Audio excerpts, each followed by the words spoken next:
And you say, in the decade or so before my marriage fell apart, you write that in therapy, it made it possible for you to respond to betrayals in your marriage without betraying yourself Mhm. in return. First of all, the only reason I even include a chapter about that time in my life in the book is because people know I went through a divorce, Mhm. and it would be incongruous if I didn't put it in, and it would be disingenuous.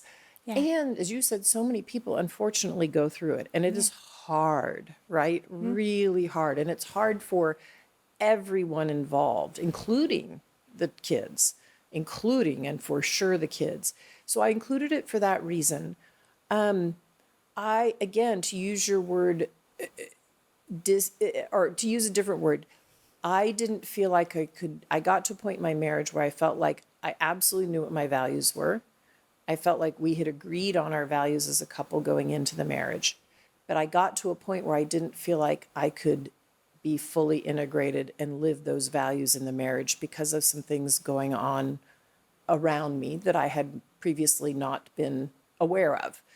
And there comes a point at which, to be true to yourself, you have to do what's right, even though you may not want to, right? Mm. Like, and I talk in the book that I was afraid to call my parents. Like, what are they going to think? I feel terrible.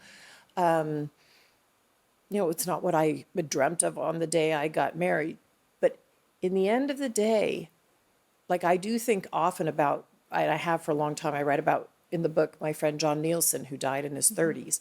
It's got me from a young age in my 30s, because that's how old I was when he passed away too, to think about what do you want the last day to look like and work backwards in your life from Mm. there. Yeah. And for me, the last day is, was I loved by my family and friends? Did they know I loved them? Do I know that they loved me? Did I do meaningful work in the world? And was I true to myself? Mm. Right? I mean, only we're going to answer for ourselves on the last day. Not your children, not your spouse, not your mother, not your father. We are responsible for ourselves. And so if I couldn't be true to myself and be an integrated whole person, then I need to look at that relationship I was in and say, it's not working anymore. I've done my best. I've given everything. I've done a lot of work on it. I've done a lot of forgiveness, but at some point only I answer for myself.